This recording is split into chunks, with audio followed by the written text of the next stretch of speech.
I absolutely have no words for this Cole Palmer pass to Neto, which was like the pre-assist to the Jackson goal. That is not normal. Cole Palmer is not human. Hello and welcome back to ECILA Football. I'm Alice, and this is What Did We Learn from Chelsea 2-1 Newcastle? Because I can't stop thinking about Cole Palmer's pass. This Palmer kid is so good. Like, it's ridiculous. And do you know what's the most ridiculous thing about Cole Palmer? Is he does it every week. He does something ridiculous. One week he scores 4 goals, another week he gets, was it 3 or 4 assists versus Wolves? Pulls off this ridiculous pass. He scores a banging free kick. I feel like Palmer does something every week where I'm just amazed by him. And we're going to talk about Chelsea 2-1 Newcastle because this was a very difficult game for Chelsea. Newcastle beat Manchester City, they drew to Manchester City. They beat Tottenham. Newcastle, while they've not been at their best this season, they know how to take points off the better teams. They know how to put in defensive shift. And I think Newcastle made it difficult for Chelsea. And I have to say, I saw some really good leadership from people like Reece James at the back. I think he's such an important player. What performance from him? Didn't get a red card, didn't get sent off, got 90 minutes. There was some good defensive displays from players like Reece James that did help Chelsea out a lot today. I'm going to say one thing. I want to talk about Neto because he was really good. I want to talk about Caicedo because he put in a monster performance. Of course, we're going to talk about Cole Palmer, Jackson, Lavia. I'm going to give you my thoughts just as a neutral Manchester United fan watching the game. I'm recording this at halftime during the Arsenal-Liverpool game as well. But your goalkeeper, I don't rate him. Sanchez, you need it. I think Chelsea need to get. I don't know. That goalkeeper would worry me if I was a Chelsea fan. And look, before you make comments about Man United in the chat, I'm not going to lie. It's half-time in the Liverpool game. It's been an hour since the Man United game finished and the Chelsea game finished. My head is still hot. My head is still hot from the Man United game. The awful penalty that VAR gave. Do you know the worst thing about it was? Is Nkunku penalty, that wasn't given. I was like, well, that's a penalty for Chelsea. The fact that Chelsea didn't get a penalty for that Nkunku thing, but then if you watch the penalty West Ham got, 10 minutes apart, oh, my head. I did a Man United video on my main channel, Alice Talks Football, but let's talk about Chelsea. Let's talk about Neto because we always talk about Palmer. So I want to talk about Neto first because I think he's someone that's not necessarily a regular starter in this Chelsea team. And I think I thought Pedro Neto was really good today. I think he's really starting to grow. And I generally think that Pedro Neto, in terms of when I look at Palmer and how Palmer would thrive with wingers, I think Pedro Neto can be a really effective player for Chelsea. Arguably, I wouldn't be surprised if he does establish himself as a regular starter and get in ahead of your other wingers. I thought he was fantastic today. Also, shout out to Levi Colwill as well, because I didn't really include him in this video. But Neto, I think, is best on the right-hand side, but today he got to go on the left-hand side with his strong left foot, which means he can deliver those first-time crosses in, and that's what he did for the assist. I think he played a crucial role today, fantastic assist. But what else is fantastic about Neto is the runs and movement he provides. Sancho's a lot more safer with the ball. He can do those quick 1-2s, those passes. He can help break down the low block. But when you're playing a team like Newcastle, you might get some transition opportunities. Neto is a bit more lethal with providing the runs. And when you have a player like Cole Palmer that can play players in, wow. Basically, Maresca's smart and Chelsea is smart because Chelsea realised they've got an absolutely world-class superstar, potential Ballon d'Or winner in Cole Palmer. Number 10, pull the strings. What gets the best out of Cole Palmer with his elite passing runners? Jackson's a runner. Madueke's a runner. Neto's a runner. Cole Palmer plays the ball into Neto. He can do those overlapping runs. He can do those underlapping runs. Pedro Neto was absolutely fantastic, making those runs. And Palmer, the pass, we're not going to talk about how good that was, but he was making those effective runs. He was going inside, outside his fullback. He's a good player 1v1. And you could see that. And I think his rapid pace and his ability to put in precise crosses is what he's known for. I said right-footed crosses, I meant left-footed crosses. Neto's ability to put those first-time crosses in, or those, really, really sort of low crosses in, is what he's known for being fantastic at.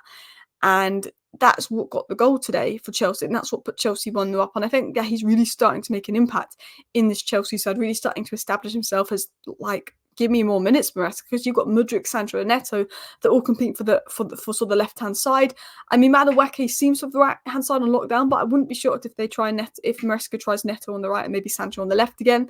It'd be interesting to see. But Pedro Neto last season was ranked first for assists per 90 in the Premier League, and that is because he's a really good creator. So I think having someone that's a good creator like Neto is always a great outlet to have on the wing. And before I talk about the fantastic Cole Palmer, Chelsea's midfielder, more, Neto, Mudryk, who was really good in Europa League, so maybe Maresca is finding a better Mudryk, and Sancho have 10 assists combined for Chelsea. So they're actually in quite a good position when it comes to depth. We've been talking about the Chelsea B team and Cuckoo, João Felix. The depth that Chelsea's got is fantastic at the moment. And, 12 goals and assists for Palmer, 9 goals and assists for Jackson, 10 for Cuckoo. I think that's mostly Europa League. 5 for Neto, 6 for Mudryk, 4 for Madueke, 5 for Felix, 3 for Sancho. Chelsea really do have some really good attacking options. I'm kind of jealous because I've just watched Manchester United miss about 6 big chances to lose to West Ham. Like, Man United could have been 4-0 up against West Ham. Dalot misses an open goal. Garnacho misses 2. Like, if Jackson had missed any of the chances that Man United missed today, Jackson would be getting slandered online. But Chelsea's attack is producing, and I'm a bit jealous because my attack can't score. But let's talk about Cole Palmer. 7 goals and 5 assists in 9 Premier League games. And do you know what? Palmer's providing me on FPL, so love to Palmer. But no, he's an absolutely fantastic player. 7 goals and 5 assists. But the thing is, it's not about numbers. People say stat padder, pen merchant. He's barely had any penalties this season. He's not a stat padder. He's not a pen merchant. He's not a one-season wonder. I feel like people are always trying to play down what Palmer did last year. The fact that Palmer didn't have a Premier League goal before he joined Chelsea, he joined a really unstable Chelsea side as a very unexperienced player, and then went and lifted that Chelsea side, and it became one of the most established players in Premier League history in like a year. He's becoming the face of the Premier League in the space of a year. Getting these goals and numbers was crazy. But it's not just goals and assists. When you watch Palmer, that pass, he's not going to get an assist for that pass to Neto, which was the best thing about that goal. He's not going to get assists for that. And the thing is, I feel like every game I watch Palmer, he does something stupidly crazy, whether it's a pass, whether it's a flick, like the finish, his goal was absolutely fantastic. His offside goal was fantastic, and he was basically the man that set up Neto to get the assist for Jackson. He doesn't even get goal assist for that. Everything that happens at Chelsea goes through Cole Palmer. I am lost for words for how good this guy is right now. He is the best player in the Premier League right now. I don't care, and I'm not a Chelsea fan saying this. I think he is. I think Saka's had a fantastic season. I think Haaland is a monster. But in terms of his influence on the whole team, nobody influences their whole team more than Cole Palmer. For me, I don't know who's better than him right now in the Premier League. Obviously, it's a current form thing if you go over the last 5 years. But I think he's phenomenal. I think he's absolutely phenomenal. And, 29 goals in 42 games. Most Premier League goals scored for Chelsea since the start of the 17-18 season is Palmer. Cole Palmer. This is absolute monstrous numbers. For a guy that isn't even a striker, he's played wing, he's played number 10. It's monstrous. I know he scores penalties, but his goals, his assists, his influence in the game is monstrous. And do you know who else is a monster? Moises Caicedo. I've been saying this since December. Moises Caicedo has been good for Chelsea since December. The media want to focus on the price tag. There's a narrative. When you don't watch football and you just follow football media and Twitter accounts that want debate interactions, they'll make out Jackson as a bad player because, yes, he does miss a few sitters, but there is a good player in Jackson if you watch his all-round game. And they'll make out Moises Caicedo's 110 million flop. Moises Caicedo's first month and a half, 2 months at Chelsea, he was settling in. But since December, he's been good. Since this season under Maresca, he's been a monster. And if you watch football with your eyes and you don't listen to the people looking for interactions on social media, you'll know that Jackson is a good player and you'll know that Caicedo's been a monster. Today, 7 tackles. That's ridiculous. That's N'Golo Kante levels. 4 interceptions. If you watch him on international duty as well, he's been given these N'Golo Kante defensive performances, tackles, interceptions. His dual-winning ability has been absolutely fantastic. Caicedo, Colwill, and I think Reece James gave Chelsea a bit of defensive stability today because I think Newcastle made it difficult. I don't know how Isak didn't score one of the opportunities he had or laid it to Joel Linton. Maybe it could have been 2-2. I still think Chelsea are a bit suspect defensively, but I think a lot of it comes from the goalkeeper in a weird way. I think Chelsea definitely need to prove a bit defensively, but this guy gives Chelsea defensive stability. So did Lavia, so did Reece James, so did Colwill. 5 out of 8 duels won, 3 out of 4 long balls, 2 key passes, 94% pass accuracy. I said this. This is from Squawker. Moises Caicedo made 7 interceptions against Newcastle, the joint most by any player in the Premier League game this season, the first Chelsea player to do so since N'Golo Kante versus Tottenham in 2018 to make 7+ interceptions in a Premier League match. And we said the media are overlooking Caicedo's consistent performances. Consistent. He's been consistently good for a while, and I think because of the 110 million price tag, he's not getting his flowers in mainstream media. He's not. I was thinking, okay, who's been the best players and best midfielders in the Premier League this season? Caicedo, Tielemans, he's been really good. Cole Palmer, obviously, Ryan Gravenberch, Kulusevski. You know, people talking Kovacic, Declan Rice. No. All those players have had a better season. All of those players I've named have had a better season. Caicedo's been fantastic this season. Fantastic. Monster performance. He's getting 8.5 kind of ratings out of 10 nearly every week. And do you know what's good about Caicedo is he's not just a monster off the ball. We talk about Man United signed Ugarte because he's a monster off the ball. Ugarte didn't even play today for some reason. But we've always worried about Ugarte, what he's like on the ball when Man United brought him in. But Caicedo, you know, he's good on the ball. He can break the lines. He can receive the ball angles. He can play those quick 1-2s. He's a good carrier. He's a good passer. He can break the lines. Elements of him can create.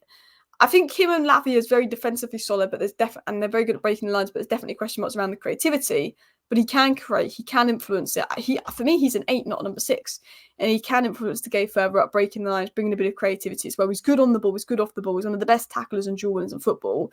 He's not a 110 million player, but I think if he'd cost 70 million, no one would be going on about it. No one would be going on about it at all.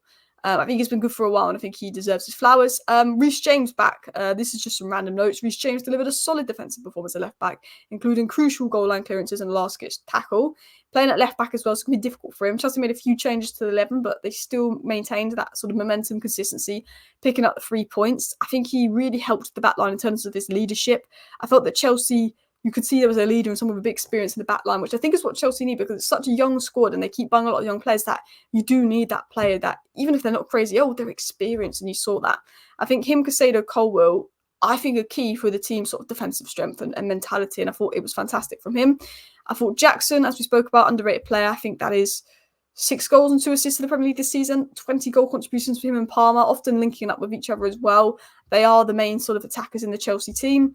And then I saw this, and I agree with this. Another top performance from Lavia. Much has been said about his ability on the ball, but what people haven't spoken about is how much he's been flawless defensively this season. One of the little things to work on before he's hard to get past. He's had a lot of injury issues, but he impressed me versus City. He impressed me versus Liverpool, big games, and he impressed me today versus Newcastle.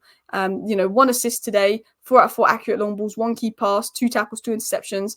He's still getting back to his best. He's still not back at his best, in my opinion, but you're seeing improvements. He's a real prospect, and he's an absolute player, Lavia. He was a player I really wanted Manchester United to sign, and I think Lavia and Caicedo, I think Chelsea have got a really good project going on. I think Chelsea are in a really, really good direction, and I'm just jealous because Chelsea have sort of been a mess the last 2 years and they're back on track, and it's like, this is Man United's 3rd season under Ten Hag, and it's like to see Chelsea back on track with a new manager and to see Man United not be able to beat West Ham, who was shocking, by the way.